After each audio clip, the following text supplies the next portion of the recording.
Mission to Marshmallow Moon.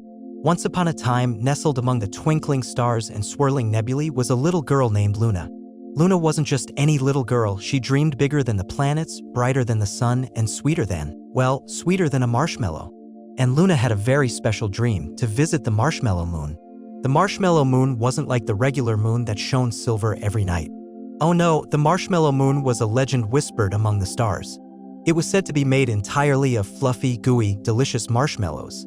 Some said it was pink, some said it was rainbow swirled, but everyone agreed it was the most wonderful, sugary place in the entire universe. Luna lived in a cozy little observatory that her grandfather, a retired astronaut, had built. He told her stories of his own adventures among the stars, inspiring her with a love for space. Every night, Luna would gaze through her telescope, focusing on the hazy, distant glow that just might be the Marshmallow Moon.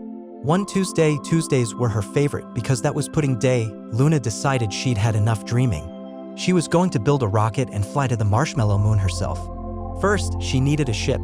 She gathered cardboard boxes from the attic, the biggest one becoming the main body and smaller ones transforming into boosters and wings. She decorated them with glitter glue, star stickers, and drawings of rocket flames, making it the most beautiful spacecraft ever seen, at least in her backyard. She named it the Sweet Dreamer. Next, she needed fuel. Real rocket fuel was far too dangerous and smelled terribly, according to her grandfather. After much deliberation, she decided the best fuel for a Marshmallow Moon mission was chocolate milk. She filled up a giant plastic jug, carefully attaching a hose to the back of her spaceship. Now for the most important part, a crew. Luna couldn't possibly go to the Marshmallow Moon alone. She gathered her most trusted companions, Captain Snuggles, her brave teddy bear, Whiskers, her wise and fluffy cat, and Zoom, her hyperactive toy robot. "All right, crew," Luna announced, standing tall in her sparkly astronaut helmet, which was actually a colander. "Our mission is clear. We are going to the Marshmallow Moon. Prepare for liftoff." Zoom beeped excitedly, Captain Snuggles gave a silent nod of bravery, and Whiskers, after yawning dramatically, curled up on Luna's lap.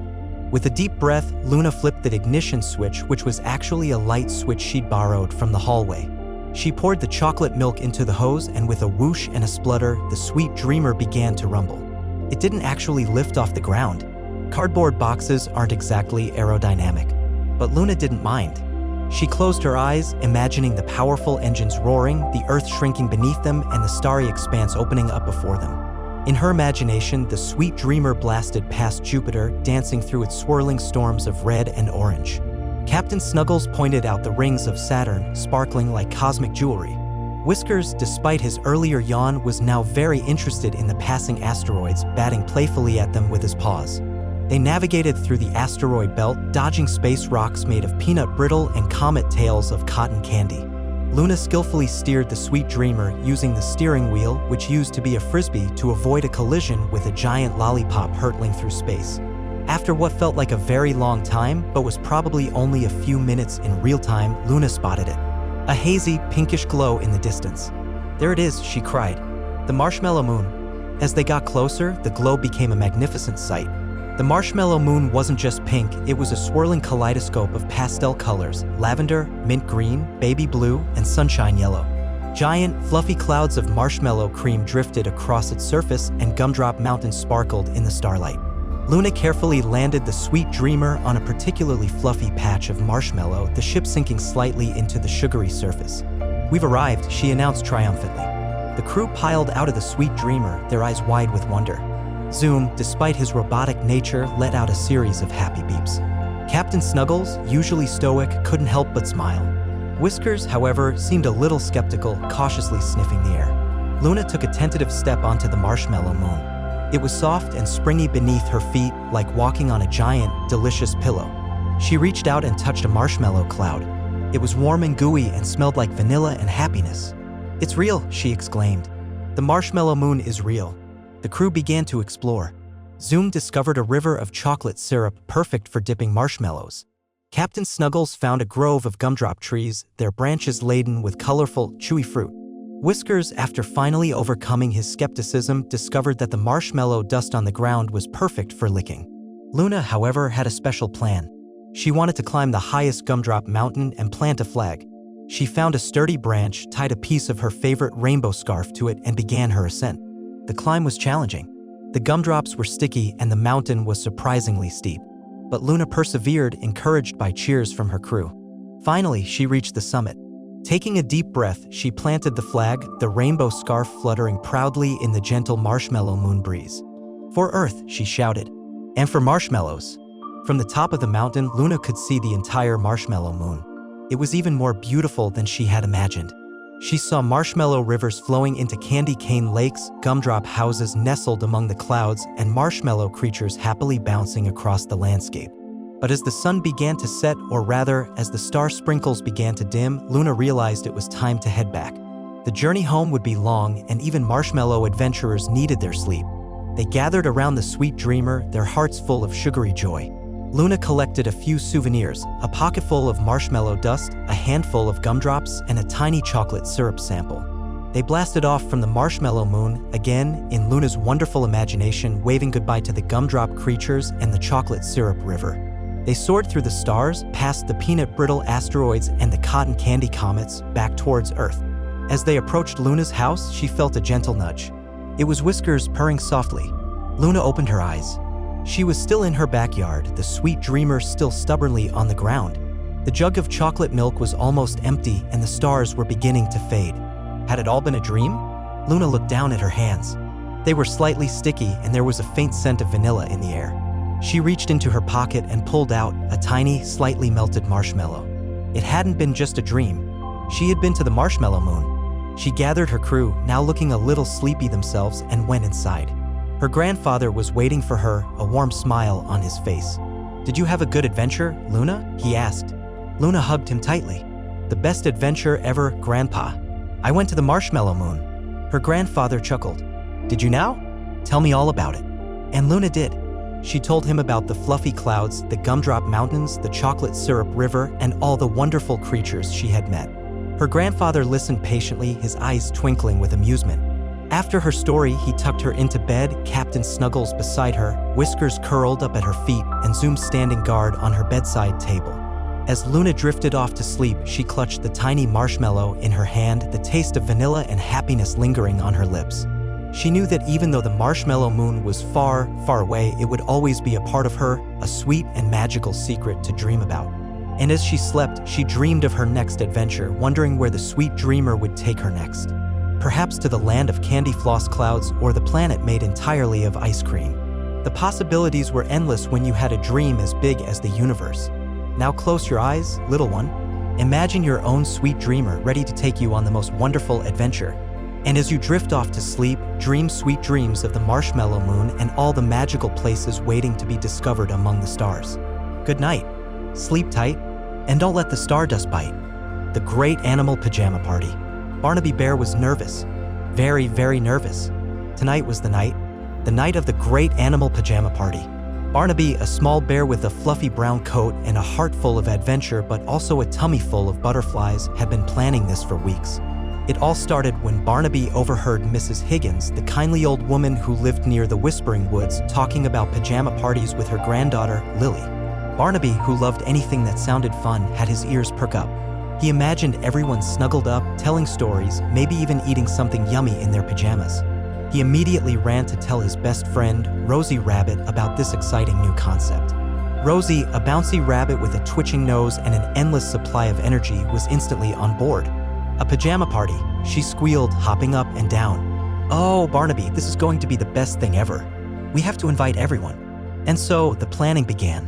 Barnaby and Rosie made little invitations out of leaves, using berry juice for ink and twig pencils to write with. They invited all their friends: Finley Fox, a clever and mischievous fox with a twinkle in his eye; Hazel Hedgehog, a shy and sweet hedgehog with a fondness for berries; Ollie Owl, a wise and observant owl who always seemed to know everything; and Beatrice Beaver, a practical and hard-working beaver known for her amazing dam-building skills. The invitations were spread throughout the Whispering Woods, the rustling leaves carrying their secret message. Each invitation read, "You are invited to the Great Animal Pajama Party. Wear your favorite pajamas and bring a bedtime snack to share.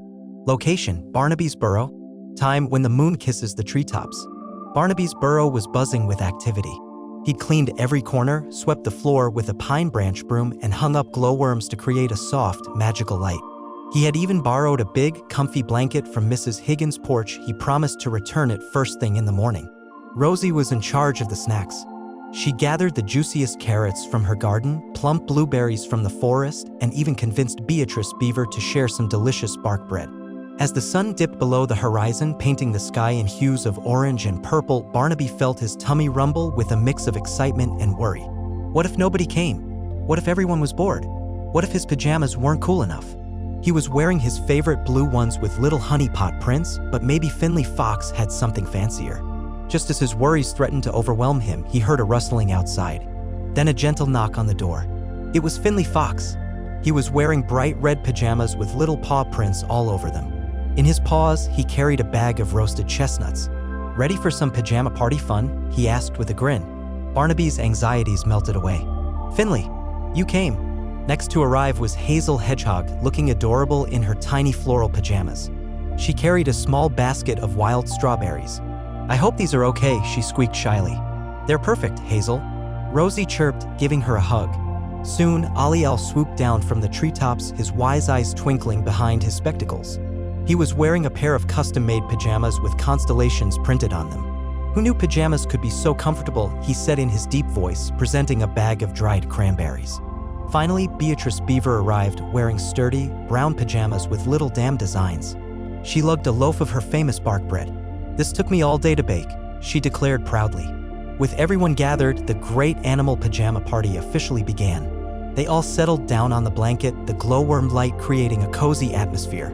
Barnaby started by telling a story about a brave little bear who went on a grand adventure. Finley followed with a funny tale about a fox who tried to outsmart a farmer but ended up covered in mud. Hazel nervously recited a poem about the beauty of the Whispering Woods. Ollie told them all about the stars and the constellations, pointing out the Big Dipper and the Little Bear. And Beatrice shared a fascinating story about the importance of dams and how they help the forest stay green. After the stories, it was snack time. They all shared their treats, munching on carrots, blueberries, strawberries, dried cranberries, roasted chestnuts, and bark bread. The air was filled with laughter and happy chatter. As the night wore on, they played games. Rosie led a round of pin the tail on the squirrel, using a pine cone for the tail and a tree trunk for the squirrel. Finley organized a game of hide and seek among the trees, which was especially fun in the moonlight. Beatrice even taught them how to build a miniature dam out of twigs and leaves. Ollie, with his vast knowledge, led a game of animal charades. Barnaby tried to act like a sleeping badger, which was surprisingly difficult. Finley hilariously impersonated a grumpy old owl, flapping his arms and hooting in a comical voice. Hazel, despite her shyness, did a wonderful impression of a busy bee, buzzing and flitting around. As the moon climbed higher in the sky, the animals started to feel sleepy. Barnaby yawned widely. Rosie snuggled up against him, her ears drooping.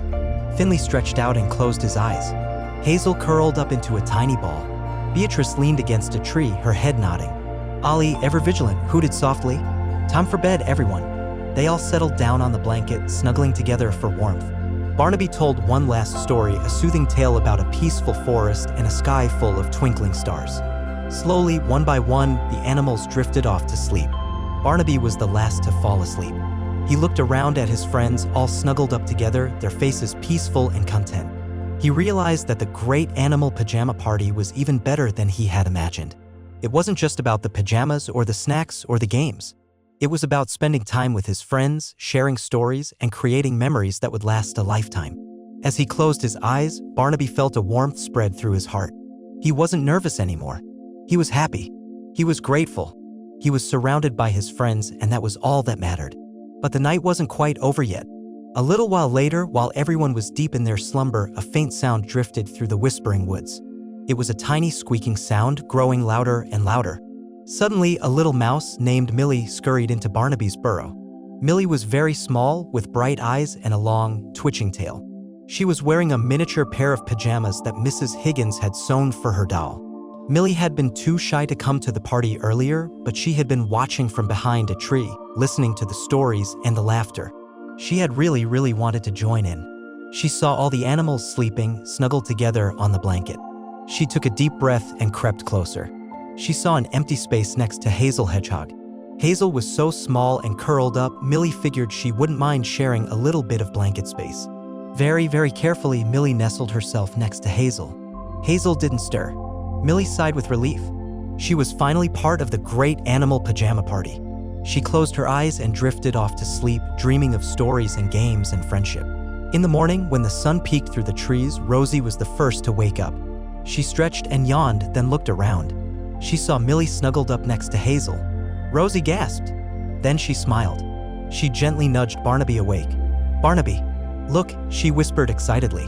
Barnaby opened his eyes and saw Millie. He rubbed his eyes in disbelief. "Millie? How did you get here?" Millie woke up with a start. She looked around, her eyes wide with fear. "Oh dear, did I do something wrong? I just wanted to join the party." Barnaby and Rosie smiled warmly at her. "Of course, you can join the party, Millie," Barnaby said. "We're so glad you came." Millie's face lit up. "Really? Really?" Rosie chirped. "The more, the merrier." The other animals started to wake up too. They were all surprised to see Millie, but they welcomed her with open arms. And so, the great animal pajama party continued into the morning. They ate breakfast together, sharing the last of the snacks.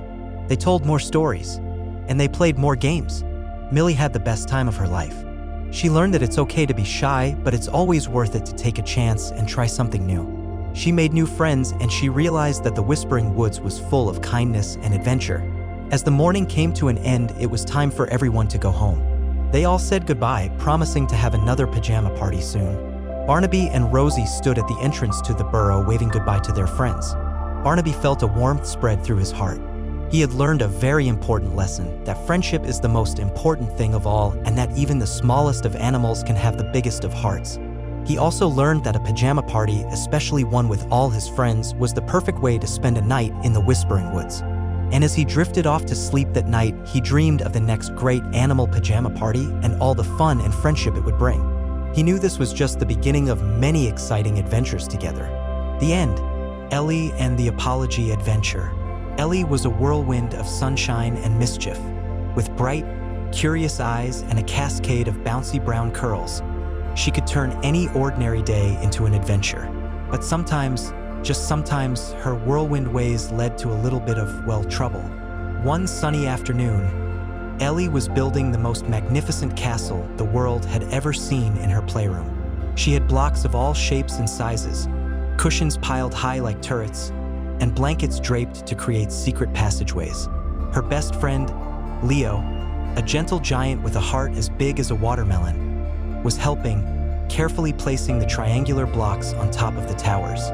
"This is the bestest castle ever," Ellie declared, clapping her hands with glee. "It needs a moat, and a drawbridge, and a sparkly flag." Leo, always happy to please, started searching for the sparkly glitter glue for the flag.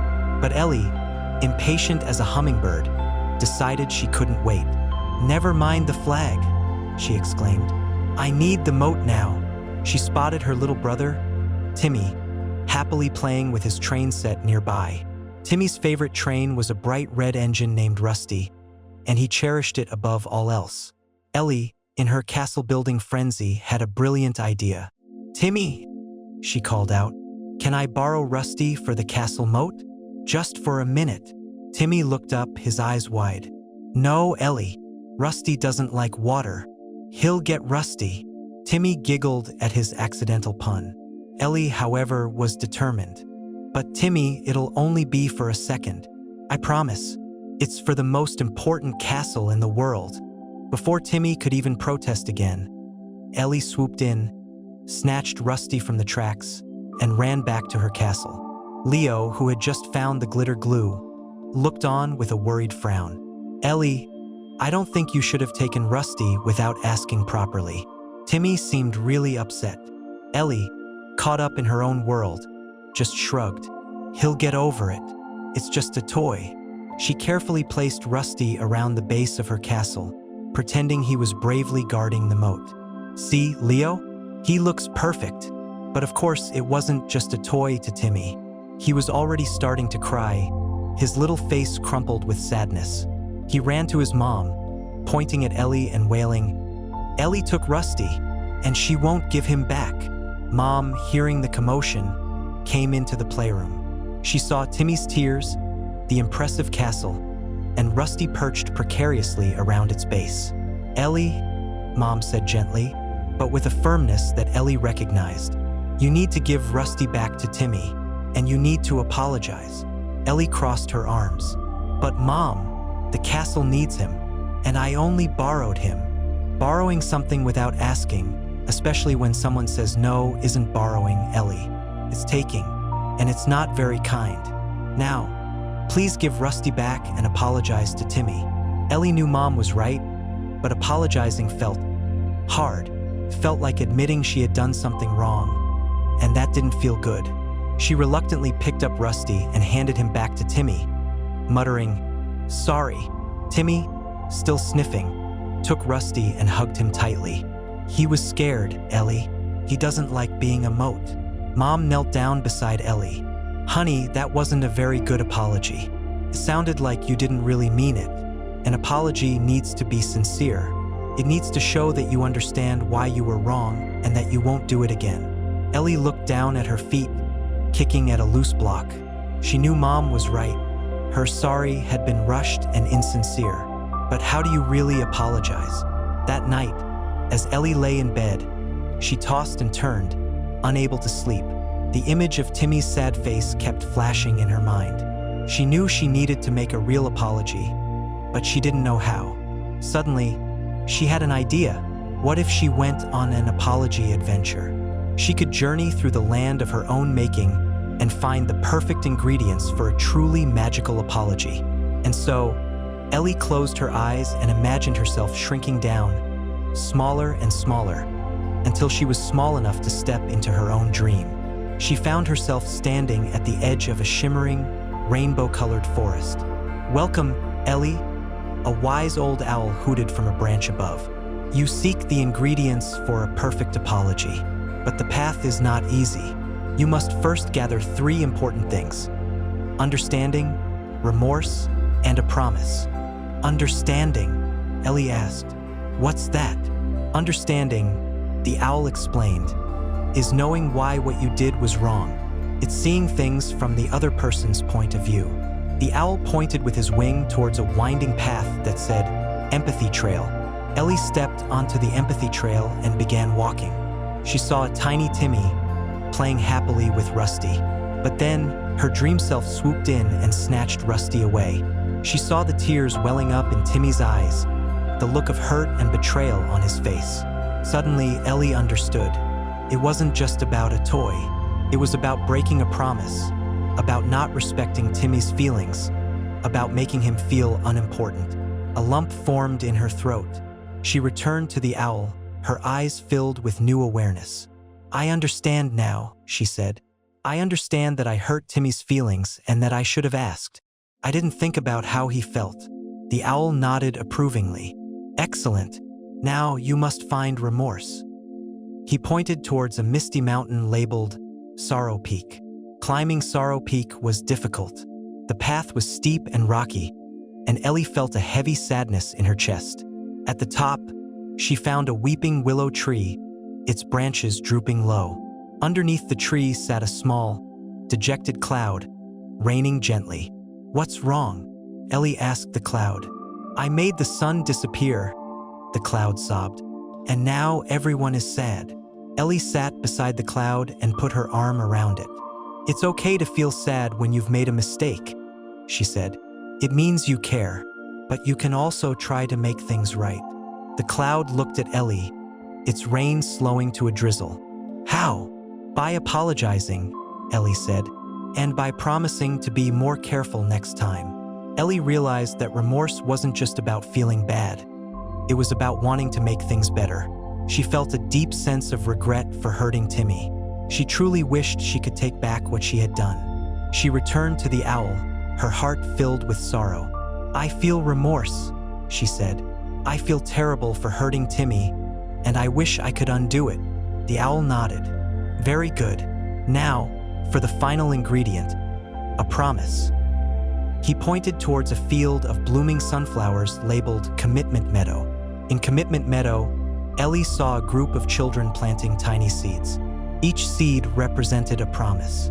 Some children were carefully watering their seeds, while others were neglecting them. The neglected seeds were withered and brown. A promise, a wise old sunflower explained, is a commitment to change your behavior. It's a guarantee that you will try your best not to repeat your mistake. Ellie carefully chose a strong, healthy seed and planted it in the rich soil. She watered it with determination, promising herself that she would always be more respectful of Timmy's feelings and possessions. She would ask before borrowing anything, and she would listen when he said no. She returned to the owl, her seed tucked safely in her pocket. "I have a promise," she said. "I promise to be more thoughtful and respectful of Timmy and his things." The owl smiled. "You have gathered all the ingredients for a perfect apology. Now, wake up, Ellie, and put your adventure into practice." Ellie woke up with a start. The sun was just beginning to rise, painting the sky with soft pink and orange hues. She tiptoed into Timmy's room. He was still asleep, his small hand clutching Rusty. Ellie knelt beside his bed and gently stroked his hair. When Timmy stirred and opened his eyes, Ellie looked him straight in the face. "Timmy," she said, her voice filled with sincerity. "I am so sorry for taking Rusty yesterday. I know he's your favorite, and I shouldn't have taken him without asking, especially after you said no. I understand that I hurt your feelings, and I feel really bad about it. I promise that I will always ask before borrowing your things, and I will always listen to you when you say no. Will you please forgive me?" Timmy looked at Ellie for a long moment, his eyes searching hers. Then, a slow smile spread across his face. "I forgive you, Ellie," he said, "but you have to play trains with me today." "I would love to play trains with you," Ellie exclaimed, relief washing over her. And they did. They spent the entire morning building train tracks, making Rusty chug and puff, and laughing together. The apology adventure had taught Ellie that a sincere apology wasn't just about saying sorry. It was about understanding, remorse, and a promise to do better. And most importantly, it was about making things right and mending a broken heart. That night, as Ellie drifted off to sleep, she smiled. She knew that even though she was still a whirlwind of sunshine and mischief, she was also learning to be a kinder, more thoughtful sister. And that, she realized, was the best adventure of all. Sasha the seahorse saves the reef. In the shimmering, turquoise waters of the Coral Kingdom lived a small seahorse named Sasha. Sasha wasn't just any seahorse, she was a bright, bubbly, and brave little thing with a heart as big as the giant clam shells scattered across the ocean floor. Her scales shimmered with all the colors of the rainbow, catching the sunlight and making her look like a tiny, swimming gem. Sasha lived with her mama and papa seahorse in a cozy little anemone nestled amongst the vibrant coral branches of the Great Barrier Reef. Most days, Sasha spent her time exploring the reef, playing hide-and-seek with the clownfish and listening to the wise old sea turtle, Sheldon, tell stories of ancient underwater kingdoms. The Great Barrier Reef was a magical place. Coral castles rose like underwater mountains, teeming with life. Schools of shimmering fish danced through the water like living rainbows, and playful dolphins leaped and twirled in the distance. Crabs scuttled across the sandy bottom, and starfish clung tight to the coral, their arms outstretched like welcoming hands. But lately, Sasha had noticed something was wrong. The vibrant colors of the coral were fading. Patches of dull gray had begun to spread like a creeping illness. The once lively fish seemed quieter, less energetic. Even Sheldon the sea turtle looked worried. One sun-drenched morning, Sasha swam up to Sheldon, her tiny tail twitching nervously. "Sheldon," she asked, her voice barely a whisper, "what's happening to our reef? It doesn't look happy anymore." Sheldon sighed, a puff of bubbles escaping his ancient mouth. "My dear Sasha," he said, his voice raspy with age, "the reef is sick. It's called coral bleaching. The water is getting too warm, and the coral is stressed. It's losing its color and its life." Sasha's eyes widened. But what can we do?" she asked, her voice filled with concern. Sheldon shook his head sadly. "It's a big problem, little one. I'm not sure there's much we can do." Sasha, however, wasn't ready to give up. She loved her reef more than anything. It was her home, her playground, her entire world. She couldn't bear to see it wither away. "There has to be something," she declared, her voice filled with determination. "I'm going to find a way to save the reef." And with that, Sasha set off on her quest. She knew it wouldn't be easy, but she was determined to do whatever it took to restore the reef to its former glory. Her first stop was to visit Professor Puffer, a brilliant but eccentric pufferfish who lived in a giant brain coral. Professor Puffer was known throughout the reef for his vast knowledge of marine life and his unusual inventions. Sasha found Professor Puffer tinkering with a strange contraption made of seashells and seaweed. "Professor Puffer," she called out, "I need your help. The reef is bleaching and I don't know what to do." Professor Puffer puffed himself up in surprise. "Bleaching, you say? Oh dear, that's not good at all." He deflated slightly and waddled closer to Sasha. "Tell me everything. What have you observed?" Sasha explained what Sheldon had told her and described the fading colors and the listless fish. Professor Puffer listened intently, stroking his chin thoughtfully. He said when Sasha finished. "The warming water's a very serious problem indeed. I have a few ideas, but nothing concrete. Perhaps we need to consult the ancient texts." The ancient texts, Sasha knew, were a collection of scrolls and tablets that had been passed down through generations of coral guardians. They contained secrets and wisdom about the reef, its inhabitants, and the delicate balance of the ocean. The texts were kept in a hidden grotto guarded by a giant clam named Clara. Clara was known for her sharp tongue and even sharper pinch, but she was also fiercely protective of the ancient knowledge. Sasha and Professor Puffer swam to the grotto and approached Clara cautiously. "Clara," Sasha said politely, "we need to see the ancient texts. The reef is in danger." Clara's shell opened slightly, revealing a pair of watchful eyes. "Danger, you say? What kind of danger?" Sasha explained the coral bleaching, and Clara listened without interrupting. When Sasha finished, Clara slowly opened her shell wider. "Very well," she said. "You may enter. But be warned, the texts are not easy to understand. And don't even think about taking a souvenir." Sasha and Professor Puffer swam into the grotto. It was a dimly lit space filled with shelves carved into the rock. The ancient texts were carefully arranged on the shelves, glowing with a faint, ethereal light. Professor Puffer began to examine the texts, muttering to himself as he deciphered the ancient symbols. Sasha, feeling overwhelmed, wandered through the grotto, her eyes scanning the shelves. Suddenly, a small, rolled-up scroll caught her attention. It was tucked away in a corner, almost hidden from view. Sasha carefully unrolled the scroll and began to read. The scroll described a legendary plant called the sunshade seaweed. This magical seaweed had the ability to absorb excess heat from the water, creating a cool, shaded area where coral could thrive. Sasha's heart leaped with excitement. This was it. This was the solution. "Professor Puffer," she exclaimed, "I found something. The sunshade seaweed. It can save the reef." Professor Puffer rushed over to Sasha and read the scroll. His eyes widened in amazement. "The sunshade seaweed. I've heard tales of it, but I never believed it was real." The scroll also mentioned that the sunshade seaweed grew in a hidden valley far beyond the edge of the reef, protected by a series of treacherous currents and guarded by a grumpy giant squid named Inky. The journey would be dangerous, but Sasha was determined to find the sunshade seaweed. She knew that the fate of the reef rested on her tiny seahorse shoulders. The next morning, Sasha and Professor Puffer set off on their adventure. They swam for days, navigating through swirling currents and avoiding hungry sharks. Professor Puffer's inventions, while odd, proved surprisingly useful in navigating some of the trickier spots. He had created a seaweed compass and a bubble-powered propeller that helped them move faster. Finally, they reached the hidden valley. It was a beautiful, secluded place filled with lush vegetation and sparkling waterfalls. In the center of the valley, bathed in sunlight, grew the sunshade seaweed. It was even more magnificent than Sasha had imagined, its leaves shimmering with a golden light. But guarding the seaweed was Inky, the grumpy giant squid. He was enormous, with eyes the size of dinner plates and tentacles that could crush a coral castle. Inky spotted Sasha and Professor Puffer and let out a deafening roar. "Who dares to trespass in my valley?" he bellowed. "Leave now or face my wrath." Sasha, despite being terrified, stood her ground. "Inky," she said, her voice trembling slightly, "we need the sunshade seaweed. Our reef is dying, and it's the only thing that can save it." Inky scoffed. "The reef is dying? So what? It's not my problem. Now get out of here."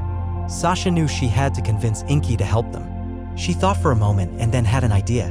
"Inky," she said, "I know you're grumpy, but deep down, I think you care about the ocean. Even grumpy creatures can care, right? The reef is home to so many creatures, big and small. If it dies, where will they go? Where will you get your delicious shrimp snacks?" Inky paused, considering Sasha's words. He did enjoy his shrimp snacks. And, truth be told, he missed the vibrant colors of the reef when he occasionally ventured out of his valley. He grumbled. "Maybe, just maybe, you have a point." Sasha smiled. "Please, Inky, help us save the reef. We can't do it without you." Inky sighed, a cloud of ink billowing around him. All right, he said. "I'll help you.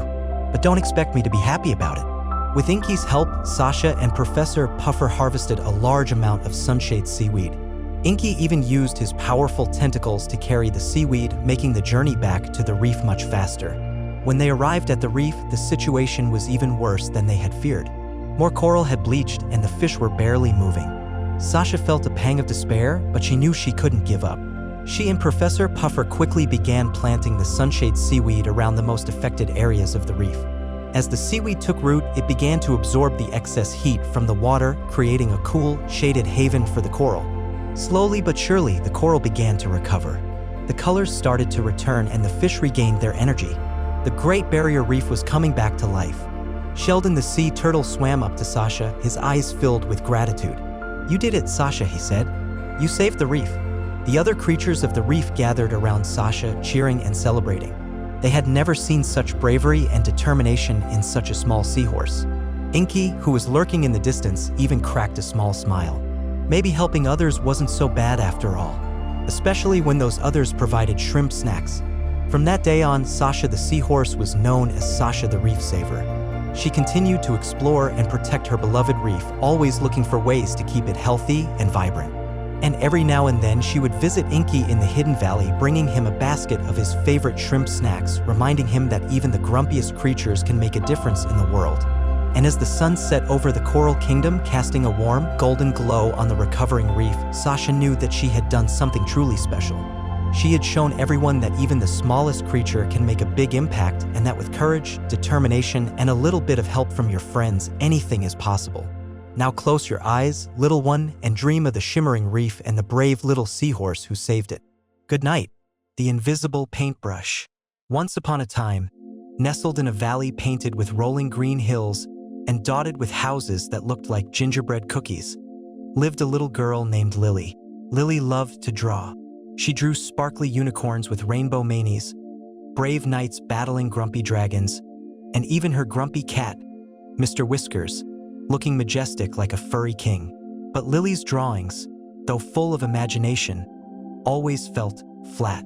She longed to capture the sparkle of a real star, the whoosh of the wind, and the warmth of her mother's smile.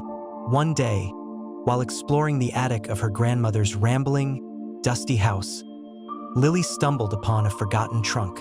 It was covered in cobwebs and smelled faintly of lavender and old secrets. With a heave, she managed to lift the heavy lid. Inside, nestled amongst yellowed lace and brittle books, was a small wooden box. Her fingers trembled with excitement as she opened it. Inside, resting on a bed of faded velvet, was nothing. "Ha!" Lily frowned. She ran her hand over the velvet lining. Nothing. Empty.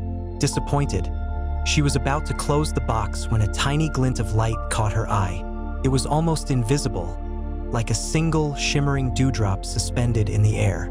As she watched, the glint grew brighter, slowly coalescing into the shape of a paintbrush. But it was transparent, completely see-through like glass. Lily gasped. She tentatively reached out her hand, and her fingers closed around air. But she felt something, a strange tingling sensation like holding a bubble that wouldn't pop. She lifted her hand, and the invisible paintbrush floated in front of her, shimmering faintly. A small, rolled-up scroll lay tucked beneath the velvet. Unfurling it, she found a message written in elegant, swirling script. "To the artist who seeks more than meets the eye, I bequeath this brush of unseen wonders. Paints not with pigment, but with imagination, with feeling, with the very essence of the world. Use it wisely, little dreamer, and let your art breathe true life." Lily's heart pounded with excitement. An invisible paintbrush that paints with feelings? This was exactly what she had been looking for. She raced downstairs, clutching the wooden box. Mr. Whiskers, sunbathing on the windowsill, barely opened an eye as she rushed past. "I have to try it," she exclaimed, grabbing her sketchbook and a piece of paper. But what to paint? She looked around the room. The vase of sunflowers on the table, the grandfather clock ticking solemnly in the corner. No, she wanted something more. Alive.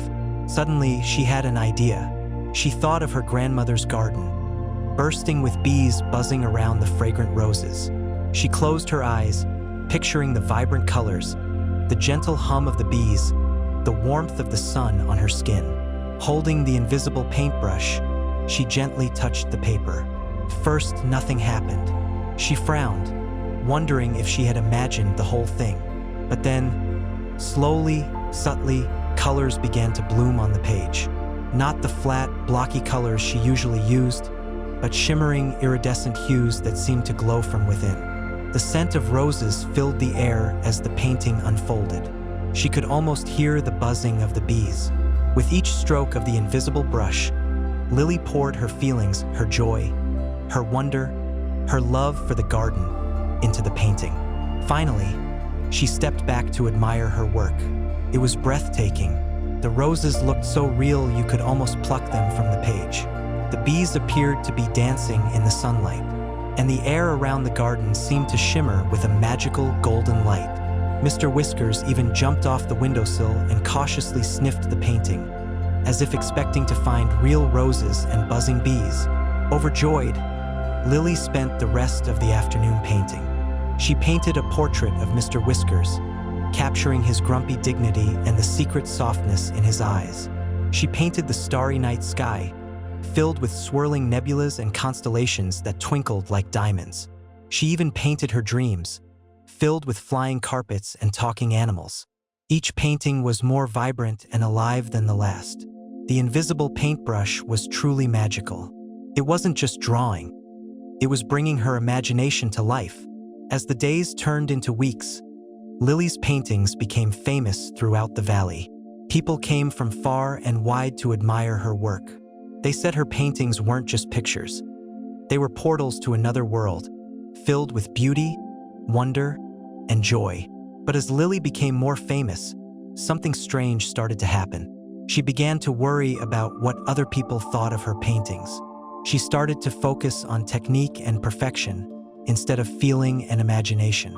Does this look good enough? She'd ask herself, her brow furrowed. Will people like it? Slowly, subtly, the magic of the invisible paintbrush began to fade. The colors became duller, the lines stiffer, the spark gone. Her paintings started to look like her old, flat drawings again. Lily felt lost and confused. What was happening? She tried to force herself to paint with feeling, but it didn't work. The joy was gone, replaced by anxiety and self-doubt. One afternoon, feeling defeated, Lily sat in her grandmother's garden, staring at her latest painting, a stiff, lifeless rendition of a butterfly. Tears welled up in her eyes. Her grandmother, sensing her granddaughter's distress, sat beside her. She didn't say anything, just wrapped her arm around Lily and held her close. After a while, Lily sniffled, "Grandma, the paintbrush, it's not working anymore. My paintings are terrible. I don't know what to do." Her grandmother smiled gently. "My dear Lily," she said, "the brush of unseen wonders doesn't paint with magic alone. Paints with the heart. When you started worrying about what others thought, you closed your heart, and the paintbrush lost its connection to your feelings." Lily looked up, confused. "True art," her grandmother continued, "comes from within. It's about expressing your own unique vision, your own feelings, without worrying about whether it's good enough or perfect. It's about being true to yourself." Lily thought about her grandmother's words. She realized her grandmother was right. She had been so focused on pleasing others that she had forgotten what it felt like to paint for herself, to express her own joy and wonder. Taking a deep breath, Lily decided to try again. This time, she didn't think about what others would think. She didn't worry about technique or perfection. She simply closed her eyes, breathed in the scent of the roses, felt the warmth of the sun on her face, and remembered the joy she felt when she first discovered the invisible paintbrush. Then, she picked up the invisible brush and touched it to the paper. This time, something different happened. Instead of painting the butterfly she thought she should paint, she painted what she felt. She painted the warmth of the sun, the scent of the roses, the buzzing of the bees, the love she felt for her grandmother and her garden. She painted with abandon, with joy, with pure, unadulterated feeling. When she finally stepped back to look at her painting, she gasped. It wasn't a perfect rendition of a butterfly, but it was something much more powerful. It was a painting of pure joy, of life, of love. It shimmered with an inner light, a radiant energy that seemed to fill the room. And the invisible paintbrush? It was working again, brighter and more vibrant than ever before. From that day on, Lily never forgot the lesson she learned. She continued to paint with the brush of unseen wonders, but she always remembered to paint from her heart, to be true to herself, and to let her imagination soar. Her paintings continued to bring joy and wonder to people throughout the valley and beyond. But more importantly, they brought joy and wonder to Lily herself, because she knew that the true magic of the invisible paintbrush wasn't in the brush itself, but in the heart of the artist who held it. And as you drift off to sleep tonight, remember Lily's story. Remember that you, too, have an invisible paintbrush inside you, your imagination, your feelings, your unique way of seeing the world. Use it to paint your own beautiful dreams, to express your own unique vision, and to fill your world with joy, wonder, and love. Good night, sleep tight, and dream of invisible paintbrushes and the magic they hold. The planet made of puzzles. Lila loved puzzles. Jigsaw puzzles with 1,000 sparkly pieces, logic puzzles that made her brow furrow, and even riddles that tickled her brain. One night, tucked into her cozy bed, she wished, more than anything, that she could visit a world made entirely of puzzles. Just then, a tiny, shimmering star blinked twice at her through the window. It detached itself from the night sky and floated gently into her room, humming a quiet, melodious tune. "Hello, Lila." The star chimed, its light warm and friendly. "I heard your wish, and I'm here to take you to Puzzlonia." Lila gasped. "Puzzlonia? A planet made of puzzles?" "Indeed," the star chirped. "Hop on. My name is Lumina. We'll be there in the blink of an eye, or perhaps in the time it takes to solve a simple riddle." "What has an eye but cannot see?" Lila giggled. "A needle," Lumina twinkled. "Correct. And away we go." Lila climbed onto Lumina's gentle glow, and in a swirl of stardust and sweet-smelling spaceberries, they zoomed out of her window and into the vast, inky blackness. As they traveled, Lumina told Lila about Puzzlonia. It was a planet unlike any other. The land was made of interconnected puzzle pieces, the mountains were stacks of Rubik's cubes, and the rivers flowed with liquid logic. The inhabitants, the Puzzlonians, were clever creatures who solved problems for fun and spoke in riddles and rhymes. Finally, they arrived. Puzzlonia was even more incredible than Lila had imagined. The ground beneath them was a giant jigsaw puzzle, with pieces of vibrant colors and swirling patterns. Houses were shaped like tangrams, perfectly fitted together, and the air hummed with the faint clicking sound of gears turning. "Welcome to Puzzlonia," Lumina announced, landing gently on a large, blue puzzle piece. A small creature with bright, inquisitive eyes and a body shaped like a question mark hopped towards them. "Greetings, travelers. I am Riddle, a humble resident of Puzzlonia. What has to be broken before you can use it?" Lila, now accustomed to the Puzzlonian way, answered without hesitation, "An egg," Riddle beamed. "Correct. You are a clever one. Welcome to our world. I will be your guide." Riddle led Lila and Lumina through the puzzling landscape. They walked across bridges made of dominoes, each click a gentle rhythm.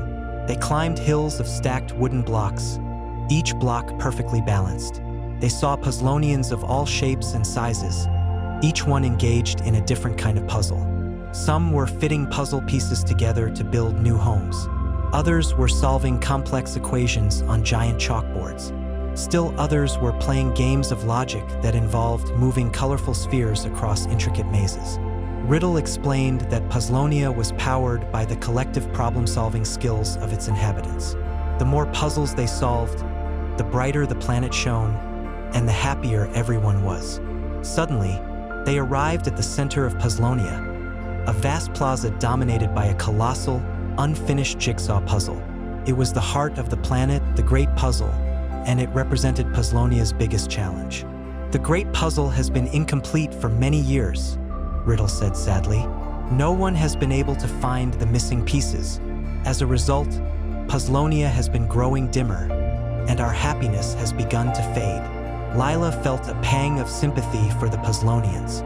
She knew how frustrating it could be to have a puzzle unfinished. "Maybe I can help," she offered. Riddle looked at her with hope in his bright eyes. "You would be willing to try?" Lila nodded eagerly.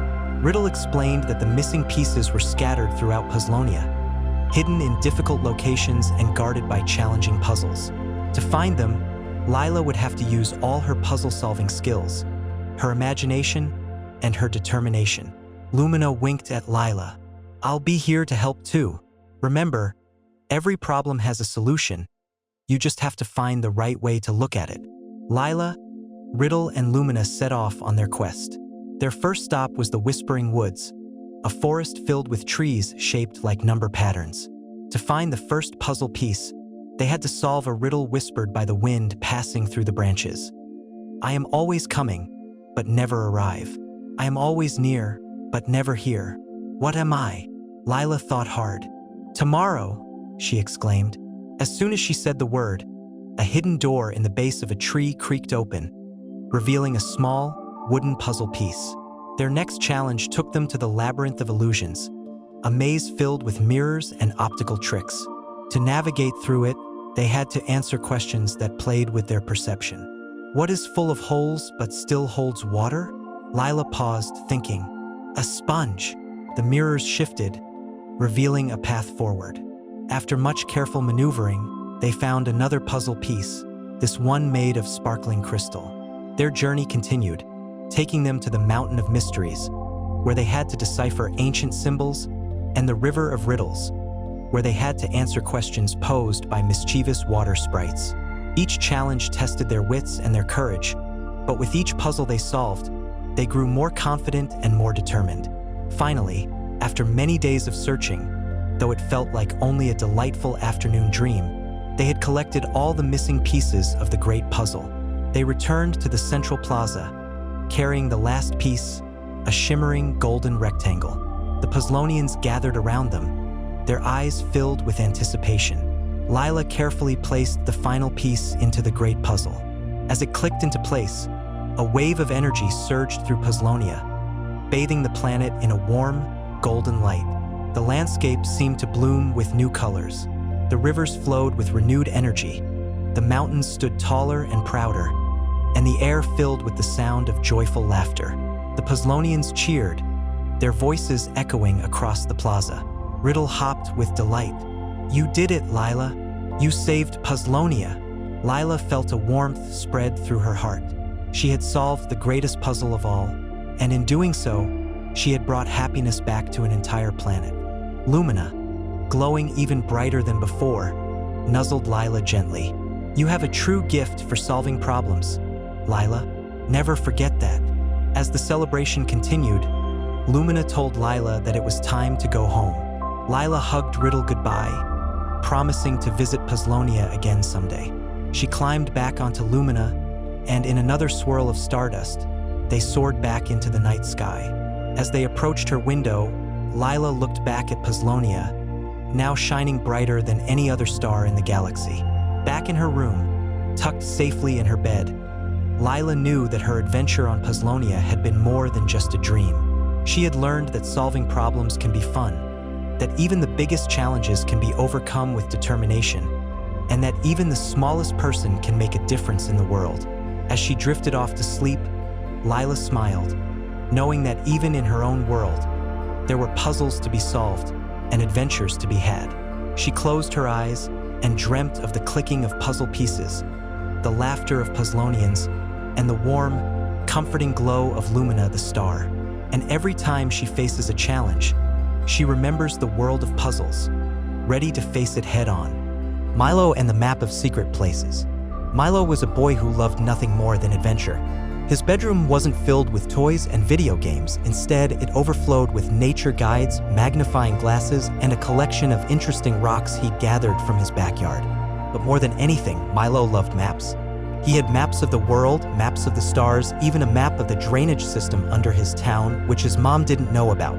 Yet, One rainy afternoon, rummaging through his grandfather's attic, Milo stumbled upon a dusty, leather-bound chest tucked away in a dark corner. The chest was tied shut with a thick, knotted rope. Milo strained and huffed, his small hands working tirelessly until, with a final pop, the rope came undone.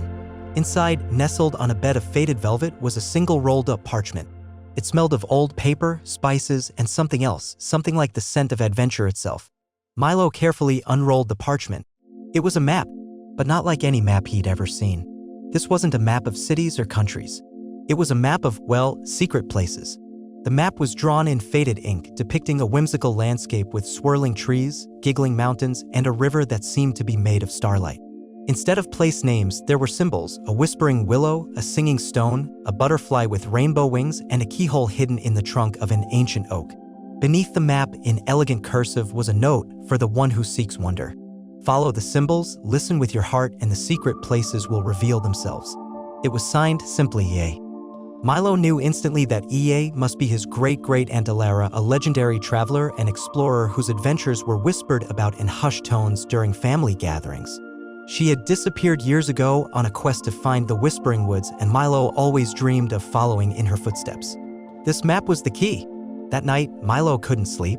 The map glowed faintly in the moonlight, beckoning him to embark on his own adventure. He decided he couldn't wait any longer. He packed a small backpack with a flashlight, a compass, even though he wasn't entirely sure how to use it, a notebook, a pencil, and a peanut butter and jelly sandwich, essential supplies for any explorer. He tiptoed out of the house, the map clutched tightly in his hand. The first symbol on the map was the Whispering Willow. Milo knew there was a large willow tree near the edge of the Whispering Woods, a place his parents forbade him from going. But this was no ordinary adventure, this was a quest. He walked through the dew-kissed grass, the air filled with the chirping of crickets and the distant hoot of an owl. As he approached the Whispering Willow, he noticed its branches swayed gently even though there was no breeze. He stepped closer and listened. At first, he heard only the rustling of leaves. But then he heard it, a faint, almost imperceptible whisper. It sounded like the tree was telling a story of the wind and the rain, of the birds that nested in its branches, and of the secrets hidden within the earth. Milo listened intently, his heart filled with wonder. As the willow whispered, a small, glowing seed fell from its branches and landed in Milo's open palm. The seed pulsed with a warm, golden light. The map shimmered slightly, the ink growing brighter, indicating that the Whispering Willow's secret had been revealed. The next symbol on the map was the Singing Stone. Milo remembered his grandfather telling stories about a large, flat stone near the crystal lake that was said to sing when the wind blew just right. He trudged through the forest, his flashlight beam cutting through the darkness. After what seemed like hours, he reached the crystal lake. The water shimmered under the moonlight, and the air was filled with a cool, refreshing mist. He found the Singing Stone, a huge, smooth rock that lay near the water's edge. Milo climbed onto the stone and waited. The wind picked up, swirling around him in a gentle dance. Then he heard it, a low, resonant hum that seemed to vibrate through the stone itself. The hum grew louder, transforming into a melody, a song of the lake and the forest, a song of peace and tranquility. Milo closed his eyes and let the music wash over him. As the stone sang, a small stream of water trickled from a crack in the rock, forming a tiny pool. In the pool, Milo saw the reflection of the stars, shining brighter than he had ever seen them before. The map glowed again, confirming that the Singing Stone had shared its secret. The third symbol was the butterfly with rainbow wings. Milo knew this would be the most challenging. The map indicated the butterfly could be found in the Rainbow Glade, a hidden meadow filled with rare and exotic flowers. No one had ever seen this butterfly, as far as he knew, making it all the more exciting. He followed the map deeper into the forest, pushing through thick undergrowth and carefully navigating around thorny bushes. He used his compass, but it seemed to be spinning wildly, unable to find true north. He realized he would have to rely on his instincts. Finally, after what felt like an eternity, he emerged into a clearing bathed in soft, multicolored light. The Rainbow Glade was even more beautiful than he had imagined. Flowers of every imaginable color bloomed in profusion, their petals shimmering with iridescent hues. Fireflies danced in the air, creating a magical spectacle. Milo held his breath, hoping to catch a glimpse of the butterfly with rainbow wings. He wandered slowly through the glade, his eyes scanning the colorful blooms. He listened carefully for the flutter of wings. Then he saw it. Perched on a delicate blue flower, a butterfly with wings of pure rainbow light. Its wings shimmered and sparkled, casting a dazzling glow on the surrounding petals. Milo stood perfectly still, afraid to startle it. The butterfly slowly opened and closed its wings, creating a gentle breeze that carried the scent of 1,000 flowers. It seemed to be inviting him closer. Milo took a tentative step forward. The butterfly didn't fly away. He took another step and another. Finally, he was close enough to reach out and touch it. He extended his hand slowly, gently, and the butterfly landed on his fingertip. Milo felt a surge of joy, a feeling of pure connection to nature. As the butterfly rested on his finger, a single rainbow scale fell from its wing and landed on the map.